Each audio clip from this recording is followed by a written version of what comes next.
Assalamualaikum warahmatullahi wabarakatuh. Alhamdulillah, alhamdulillahilladzi hadana lihada wa ma kunna linahtadiya laula an hadana Allah.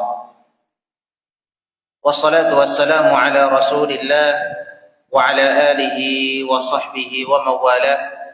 ولا حول ولا قوة إلا بالله. اللهم علمنا ما ينفعنا وانفعنا بما علمتنا وزدنا علما.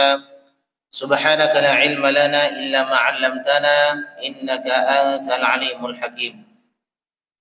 Bapak Ibu, para hadirin dan hadirat, jamaah yang kami hormati, rahimani wa rahimakumullah. Tak bosan-bosannya mari senantiasa kita panjatkan puja dan puji syukur kita kehadirat Allah Subhanahu wa taala. Karena dengan nikmatnya, karunia-Nya, hidayah dan taufiknya kita bisa kembali bertemu, berkumpul di tempat yang mulia ini, tentunya untuk kepentingan yang sangat agung, yaitu dalam rangka menegakkan salat subuh secara berjamaah, kemudian diikuti dengan kajian ilmiah. Kita berdoa berharap kepada Allah Subhanahu wa taala, semoga Allah Subhanahu wa taala berkenan untuk memberikan kepada kita ilmu yang bermanfaat sehingga bisa kita amalkan dan kelak akan menjadi bekal bagi kita semua pada hari kiamat. Amin ya rabbal alamin. Bapak Ibu jamaah yang kami hormati, rahimani wa rahimakumullah.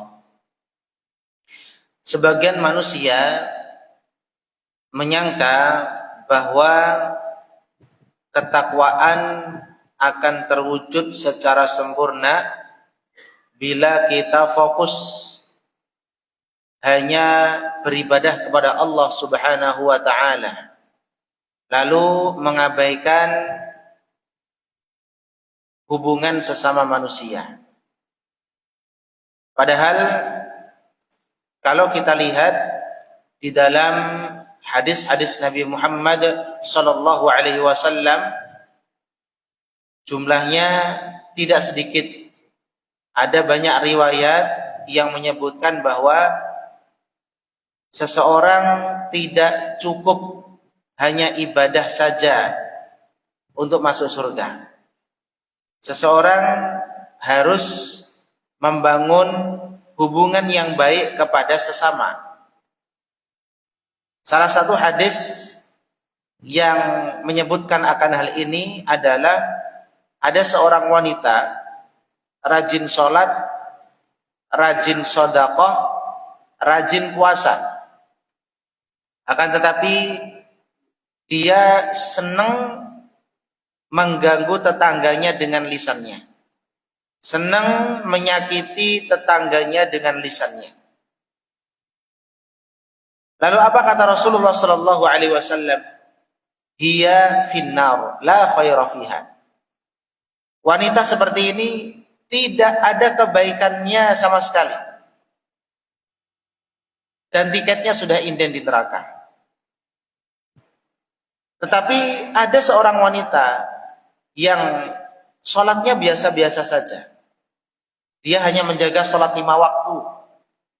Puasanya biasa saja. Dia hanya berpuasa pada bulan Ramadan. Sedekahnya tidak banyak. Tetapi perempuan ini tidak pernah menyakiti tetangganya.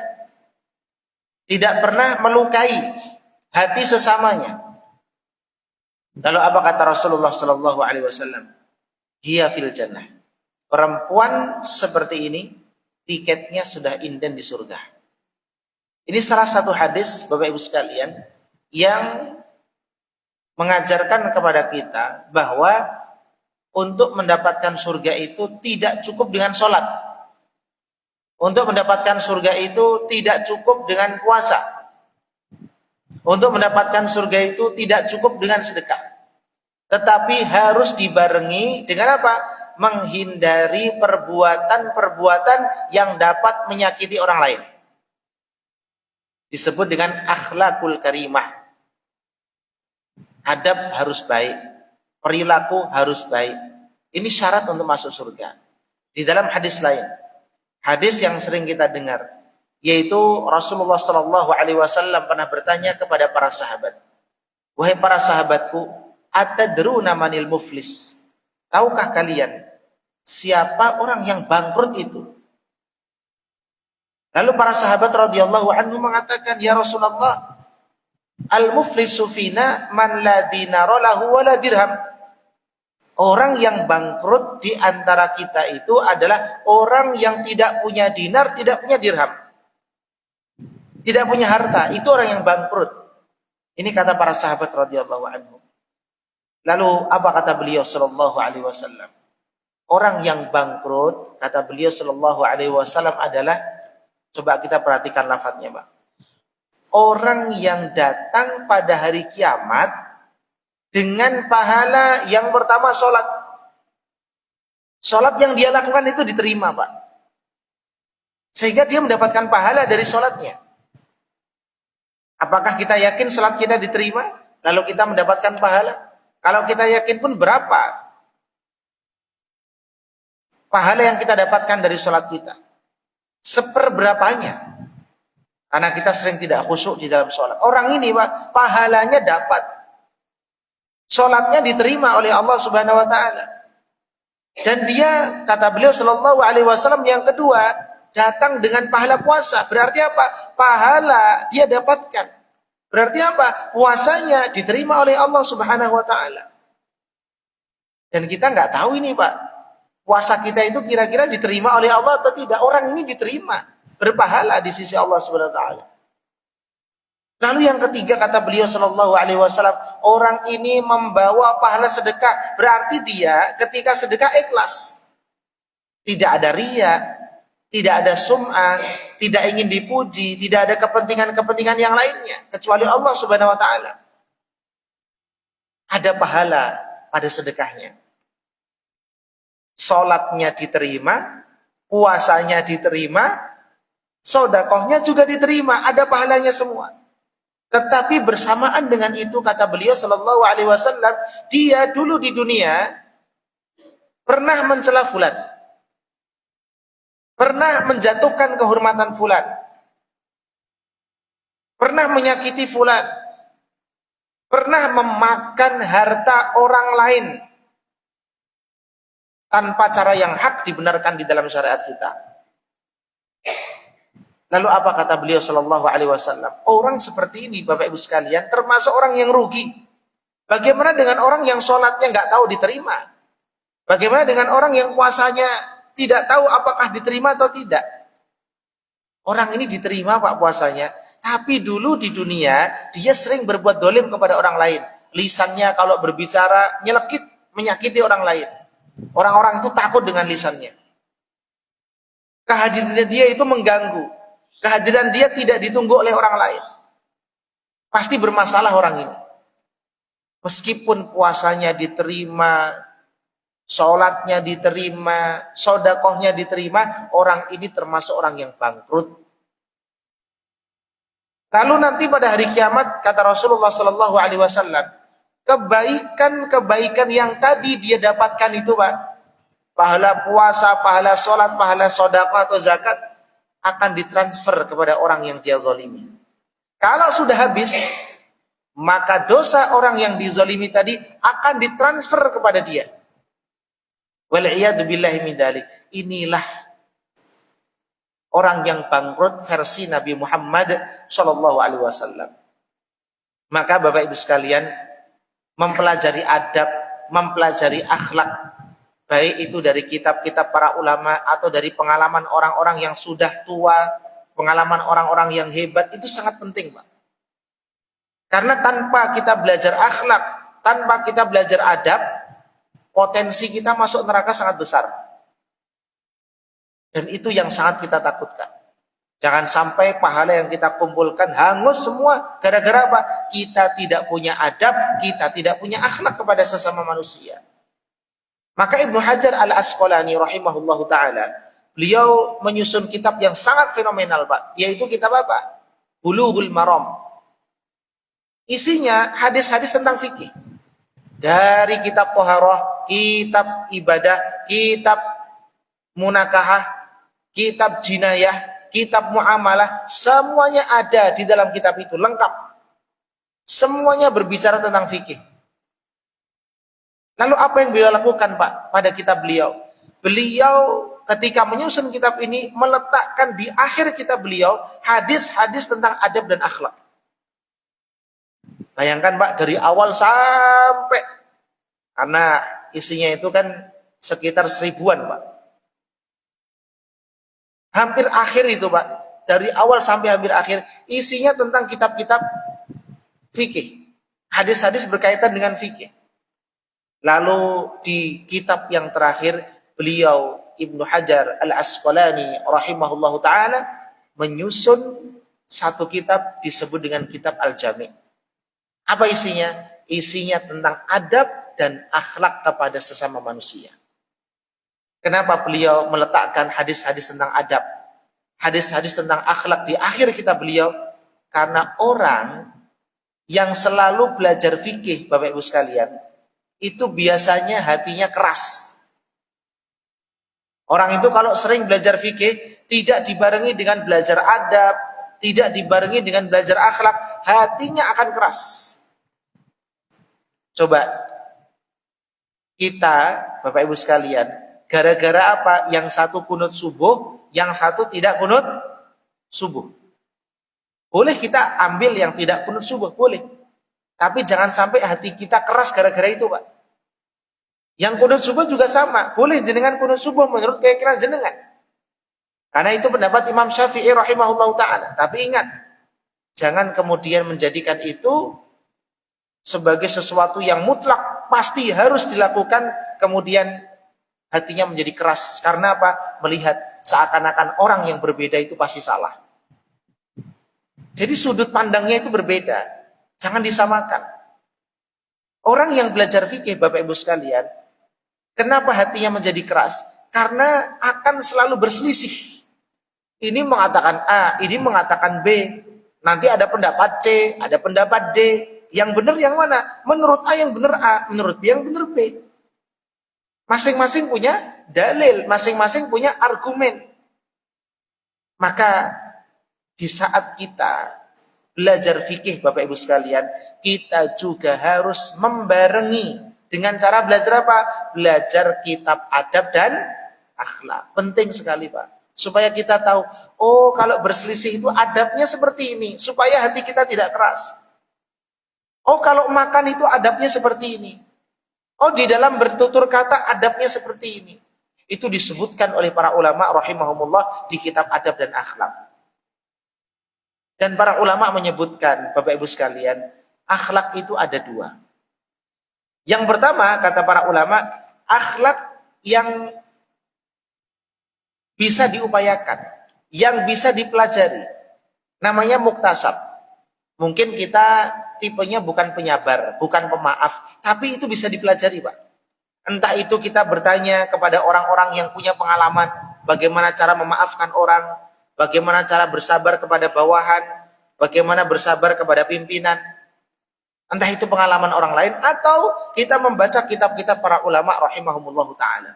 Pasti akan kita dapati. Rasulullah sallallahu alaihi wasallam di dalam sebuah hadis, beliau pernah mengatakan, "Wa man yatasabbar yusabbirhullah."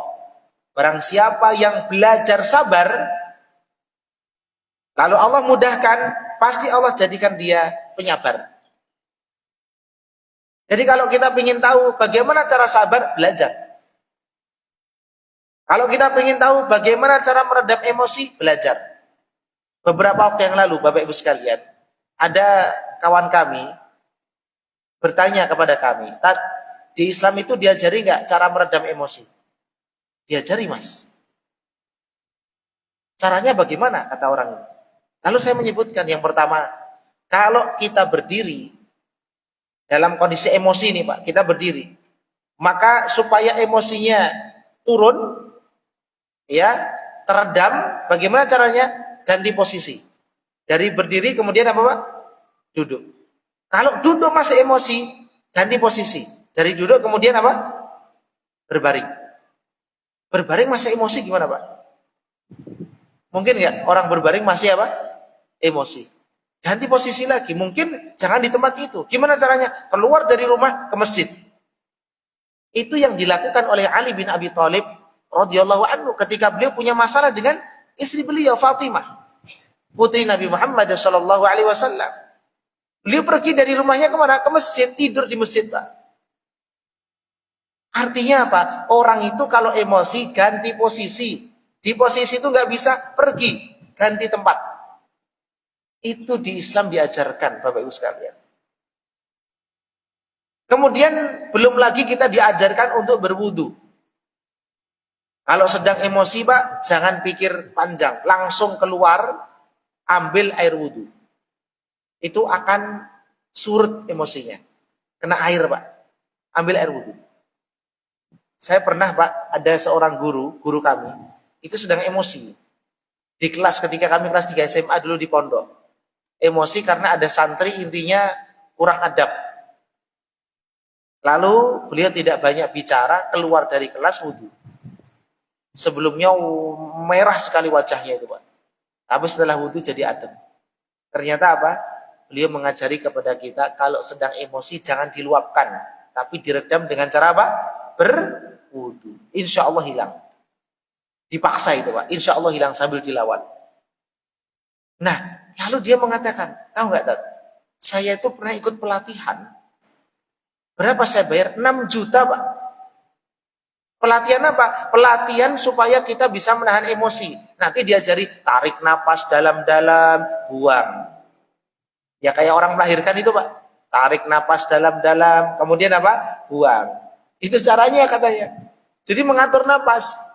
Ternyata di dalam agama kita itu sudah diajarkan. Maka beliau sekali lagi mengatakan, barang siapa yang belajar sabar, pasti Allah akan memberikan dia sifat sabar. Maka jangan pesimis. Ustadz, saya itu emosian. Belajar, Pak. Saya itu nggak penyabar, Ustadz. Belajar supaya jadi penyabar. Saya itu kalau menyelesaikan masalah gerasa gerusuk, belajar supaya tenang dalam menyelesaikan masalah. Semuanya diajarkan di dalam agama kita. Yang kedua, kata para ulama, adab, akhlak, bawaan seseorang. Jadi dia nggak perlu belajar, Pak. Memang watak aslinya itu baik. Tetapi ingat, Abdullah bin Mas'ud radhiyallahu anhu, beliau pernah mengatakan, innallaha qasama bainakum akhlaqakum kama qasama bainakum arzaqakum. Atau kama qala. Sesungguhnya, kata Ibnu Mas'ud atau Abdullah bin Mas'ud, Allah Subhanahu wa taala telah membagi-bagi di antara kalian akhlak-akhlak yang terpuji. Sebagaimana Allah Subhanahu wa taala membagi-bagi di antara kalian rizki-rizki kalian. Apa maksudnya? Maksudnya akhlak dan rizki itu sama. Allah sudah bagi-bagi, Pak. Makanya kalau kita ingin mengetahui manusia yang paling sempurna ya Nabi, Pak. Semua akhlak mulia ada di sosok Nabi Muhammad SAW. Tapi kalau model kita ini, Pak, itu bagi-bagi. Mungkin ada di antara jamaah dia penyabar. Ada mungkin di antara jamaah dia santai. Mungkin di antara jamaah bahasanya lembut. Tapi banyak kekurangan. Artinya apa? Jarang sekali di antara kita yang terkumpul padanya semua akhlak-akhlak yang mulia. Tapi biasanya dibagi-bagi. Gak bisa sempurna, Pak. Kecuali siapa? Rasulullah Shallallahu Alaihi Wasallam. Kadang-kadang penyabar, tapi kadang-kadang gak jujur. Kadang-kadang jujur orangnya, Pak, tapi kurang sabar. Itu setiap manusia ada kekurangan. Kecuali siapa? Sekali lagi, Nabi Muhammad Shallallahu Alaihi Wasallam. Maka para ulama tadi sudah kita sebutkan, membagi akhlak menjadi dua. Yang dipelajari dan diusahakan, kita harus menyempurnakan akhlak kita, Pak. Yang kedua adalah yang menjadi bawaan atau watak asli. Tidak perlu belajar pun kita sudah baik. Bapak Ibu sekalian yang kami hormati, rahimani wa rahimakumullah. Timbul pertanyaan, Ustadz, bagaimana cara agar kita memiliki akhlak yang mulia? Caranya mudah, Pak. Tapi perlu pengalaman dan perlu selalu dipraktekkan. Yaitu apa? Ada sebuah hadis tentang seorang laki-laki yang kehausan. Lalu dia melihat ada sumur. Kemudian dia turun ke sumur, mengambil air. Ketika naik, Melewati mulut sumur, tiba-tiba melihat ada seekor anjing sedang kehausan. Ini pelakunya laki-laki. Lalu apa kata orang ini, Pak? Qad balagha hadzal kalb minal 'atashi kama balagoni. Sungguh anjing ini merasakan kehausan seperti yang aku rasakan tadi. Kalimat ini luar biasa, Pak. Jadi dia itu bisa merasakan apa yang dirasakan oleh orang lain. Kalau bahasa kita, posisikan diri kita di posisi orang yang akan kita muamalahi. Posisikan diri kita pada posisi orang lain. Supaya kita tahu cara berbuat, bersikap kepada orang tersebut seperti apa. Contoh, beberapa waktu yang lalu, kami itu ada santri, Pak, setoran. Dia itu udah gagal 4 kali. Setoran yang pertama gagal. Karena apa? Hurufnya kebalik-balik. Yang harusnya sa jadi tha. Yang harusnya tha jadi sya. Dibolak-balik hurufnya. Kami sampaikan, ulangi pekan depan. Diulangi, Pak, gagal lagi. Kesalahannya beda, Pak. Kalau kemarin kebalik-balik huruf shin, tha sama sin. Sekarang yang kebalik apa? Ha sama ha. Pekan ketiga saya bilang ulangi. Sekarang yang salah apanya? Blank dia, Pak. Satu ayat blank. Apa lanjutannya kata dia? Sampai yang keempat diulangi lagi kesalahan yang sama. Hurufnya kebolak-balik. Gelas itu, Pak, ada di samping saya. Hampir saya lempar itu. Ya namanya emosi juga, Pak, kadang-kadang, Pak. Ini orang diajari nggak bisa-bisa. Tapi kalau ada guru itu nggak perhatian, ayah karepmu bisa nggak bisa terserah kamu, kan begitu. Kalau kita orang itu semakin serius, Pak, semakin terbebani sebenarnya. Orang itu semakin serius mendidik orang, itu semakin besar bebannya, semakin berat. Terus terang kami merasakan berat sekali beban itu. Pengen tak lempar gelas, Pak. Oh, nggak paham-paham sih kamu. Lalu kami teringat hadis tadi. Seseorang melihat anjing kehausan, lalu dia mengatakan apa tadi? Anjing ini merasakan yang aku rasakan, yaitu haus. Maka dia ambilkan air, dikasih, Pak, anjing itu. Diminum sampai nggak kehausan, hilang hausnya. Apa yang bisa diambil? Posisikan diri Anda seandainya Anda di posisi orang itu. Maka akan muncul, akan timbul, akan tumbuh yang namanya kesadaran, lalu akan tumbuh yang namanya akhlak yang mulia. Insya Allah. Kalau kita masih punya hati nurani. Makanya kemudian saya memposisikan diri saya. Seandainya yang salah itu saya. Posisi saya itu santri, Pak. Mau nggak dilempar gelas? Saya sekarang santrinya ini, Pak. Terus salah. Namanya orang kan wajar. Kadang-kadang apa? Salah. Mau nggak saya dilempar gelas? Seperti saya mau lempar gelas tadi. Jawabannya tidak mau. Kalau Anda tidak mau dilempar gelas, jangan lempar gelas. Begitu juga dari bawahan ke atasan, Pak. Jangan melakukan sesuatu yang kalau Anda lakukan, Anda tidak mau melihatnya. Anda tak mau mengalaminya. Contoh, mengkritik pimpinan di grup. Coba ditahan dulu. Posisikan diri Anda sebagai pimpinan. Mau nggak Anda digitukan? Kalau nggak mau, jangan lakukan. Begitu juga pimpinan kepada bawahan. Kalau sedang negur, bahasanya yang halus. Jangan jengkelan, emosian. Tenang. Pimpinan terus tenang. Jangan suka emosi, jangan suka jengkel.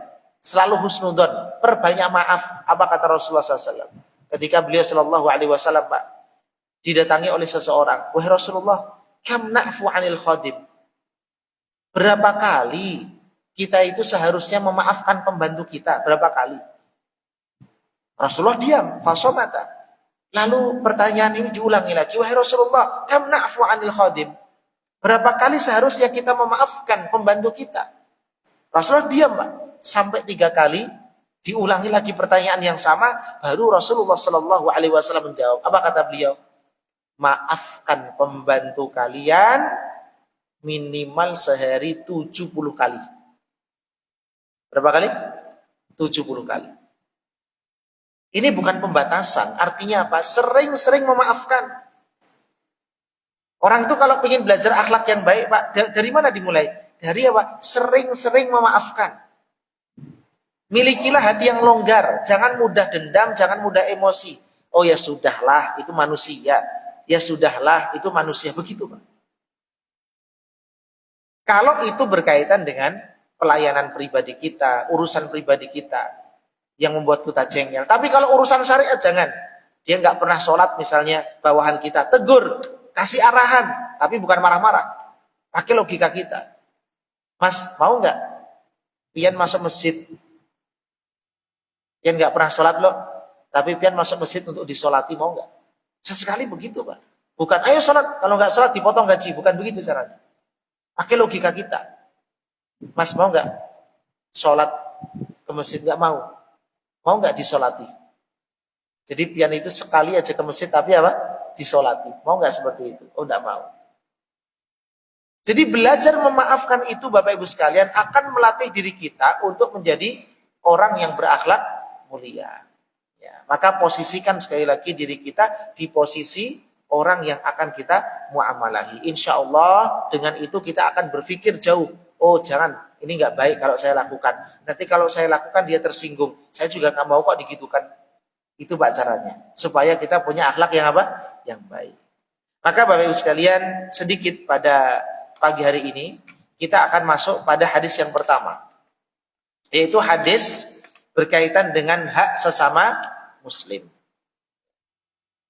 Dari Abu Hurairah, semoga Allah Subhanahu wa taala meridainya. Sesungguhnya Rasulullah sallallahu alaihi wasallam bersabda, "Haqqul muslimi 'alal muslimi sittun." Hak muslim atas muslim yang lainnya ada 6. Di sini bukan pembatasan. Tapi yang paling penting adalah 6 perkara ini. Qila.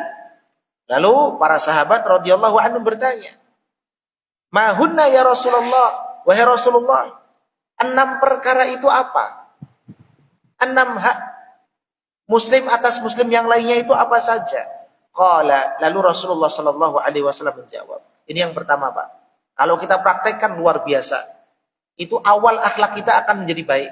Yaitu apa? Idza laqitahu fasallim alaihi. Kalau kita bertemu sesama muslim, jangan malu-malu mengucapkan salam. Pernah Pak, saya itu mengucapkan salam, ada satu gerombolan, satu komunitas. Saya salam, mereka bingung semua. Assalamualaikum. Semuanya nengok bingung.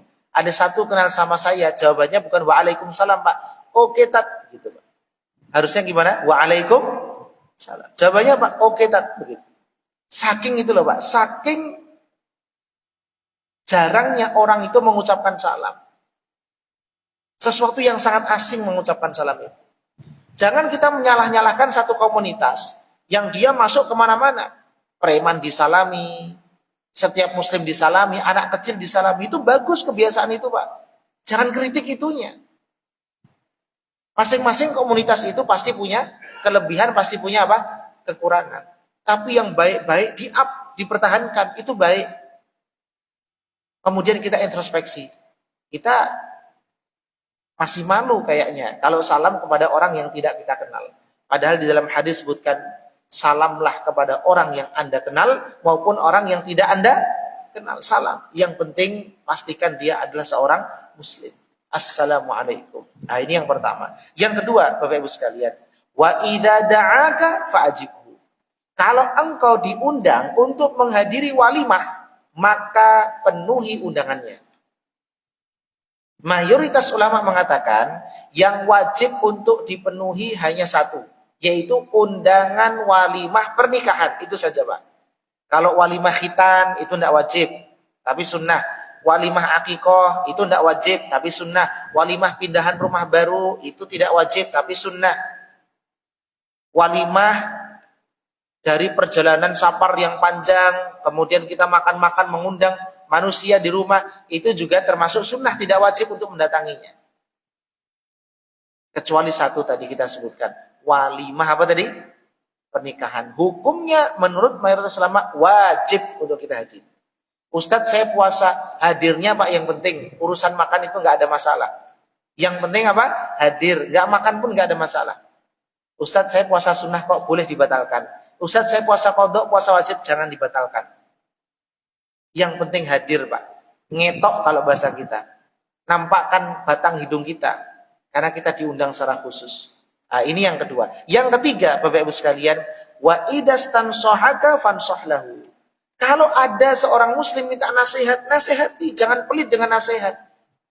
Ada misalnya Bapak Ibu sekalian, seseorang tanya kepada kita, ada laki-laki datang ke rumahnya pingin ngelamar anaknya Pak. Dan kita tahu laki-laki itu. Modelnya kayak apa tahu kita. Lalu bapak ini datang kepada kita, Mas, mohon nasihatnya. Putri saya dilamar sama laki-laki itu. Laki-laki itu seperti apa? Itu namanya minta saran, Pak. Sama dengan minta nasihat. Itu namanya minta bimbingan dari kita, arahan. Itu sama dengan minta nasihat. Jadi mau minta pesan, mau minta nasihat, mau minta wejangan, itu sama. Arahan itu sama. Jangan pelit kalau kita punya. Wa idastansohaka fansohlahu.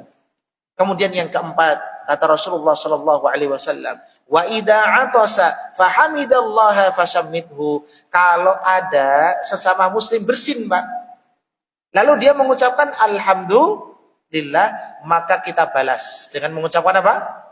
Yarhamu Allah. Lalu yang bersin menjawab yahdikumullah. Ini adab ringan, mudah dilakukan. Tapi kalau kita biasakan, itu akan tumbuh rasa cinta di antara sesama muslim, perhatian di antara sesama muslim. Kemudian yang kelima, kata Rasulullah SAW, wa idza maridha fa'udhu. Apabila ada seorang muslim sakit, jenguklah, besuklah. Dan kita tahu Pak, menjenguk orang sakit itu keramat Pak, luar biasa, banyak karomahnya. Kenapa?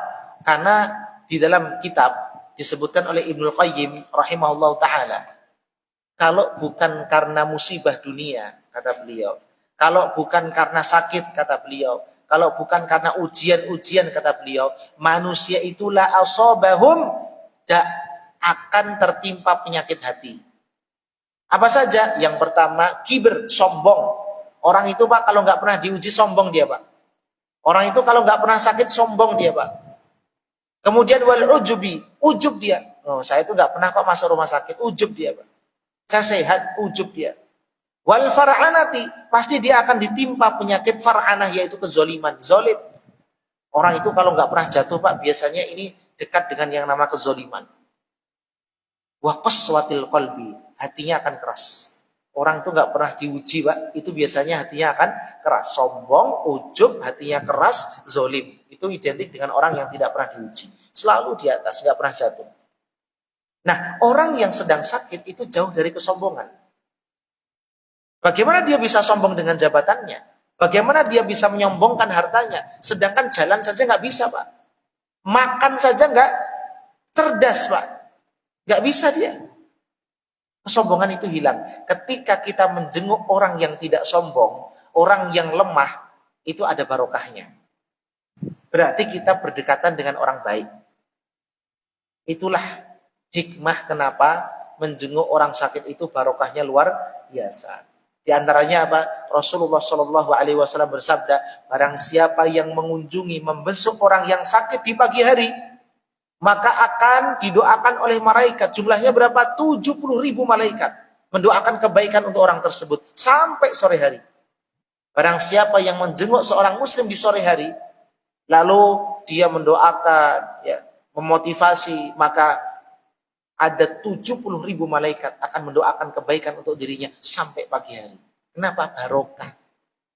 Menjenguk orang sakit itu berkah. Maka dari itu Bapak Ibu sekalian, kalau ada hari ini teman-teman kita sakit, segera dijenguk Pak. Ya, segera dijenguk, insya Allah akan mendapatkan keberkahan dari Allah Subhanahu wa Ta'ala. Yang terakhir, Bapak Ibu sekalian, wa idza mata fatsba'hu. Kalau ada sesama muslim meninggal dunia, maka iringilah apanya?